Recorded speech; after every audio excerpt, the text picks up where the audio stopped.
Umabot naman sa 550 na mga pamilya ang naapektuhan ng pagbaha sa Northern Kabuntalan sa Maguindanao del Norte matapos magsimulang tumaas ang tubig sa lugar kahapon. Agad namang nagsagawa ng relief distribution ang pamahalang panlalawigan ng Maguindanao del Norte para sa mga residing o residenteng naapektuhan ng pagbaha. Sa naging panayam ng Star FM Cotabato kay Maguindanao del Norte Governor Dato Tukaw Mastura, sinabi nitong biglaan ang kanilang naging pagresponde matapos makatanggap ng ulat hinggil sa pagbaha sa lugar. Ayon pa sa gobernador, agad silang pumunta sa lugar upang matugunan ang agarang pangangailangan ng mga residenteng apektado ng kalamidad. Narito ang naging panayam ng Star FM Cotabato kay Governor Dato Tukaw Mastura.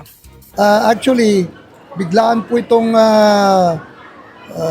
lakad namin dito ni Vice pati si itong dalawang board members, Masurat saka si Big Boy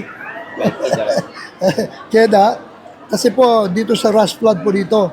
Kung kanya, kahapon nabalitaan namin ni Vice na may rush flood dito, kaya pina-schedule namin kaagad na kahit na Sabado, pupunta kami. Kasi sa kuna ito, hindi natin magtrabaho lang tayo kung may office hours. Kung gaya nito mga sakuna, any time of the night, of the day, Saturday man, holiday man, kailangan gagalaw tayo. Kasi yan ang kailangan ng mga tao sa atin na paano tayo magsilbi. Kung kaya nandito kami ngayon, kasama si Vice Governor, itong dalawang board member, at para po mag-deliver tayo ng mga kabuhayan sa mga taong na ng flood, rush flood. Ayon sa data, sir, 550 na mga beneficiaries po at mga apektado ng baha ang nakabenepisyo kayo sa inyong pinamahagi ngayong araw, sir? Opo. Nakalista ho lahat yan. That's the head. More than 500 head. Alam mo, nakasanayan ko yun na yan. Kahit na mayor pa ako, talagang, lalo na kung mga flood, talagang preparado ako ng best na kahit na lumulusong sa tubig. Ay, kita rin yung mga video ko noon, lumulusong ako sa tubig. Kaya nasanayan ko na ito. No? Kami ni Vice, yan ang pati itong mga board member tinuturuan ko na itong Big Boy para matutong lumangoy.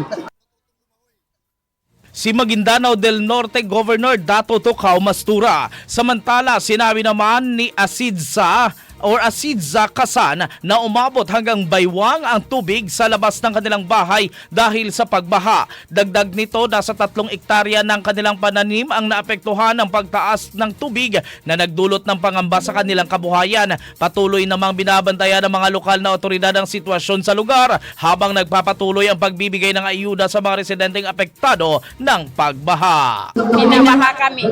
Nabaha kayo. Ilang beses na nagbalik ang baha, 5 beses na.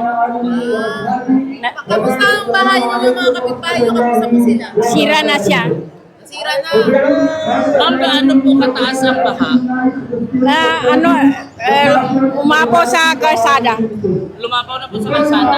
Napasukan po yung bahay niyo. Hindi naman, pero yung sa kusina niya napasukan ng tubig. Okay. So, ma'am, may mga nasirang ari-arian po. Meron mga tanim na palay, Okay. mais.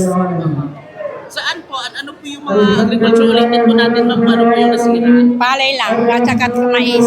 Oo, mga ilang ektarya po. Sobra 3 hektaryas yung nasirang palay at saka mais. Asidza Kasan sa naging eksklusibong panayam ng Star FM Cotabato.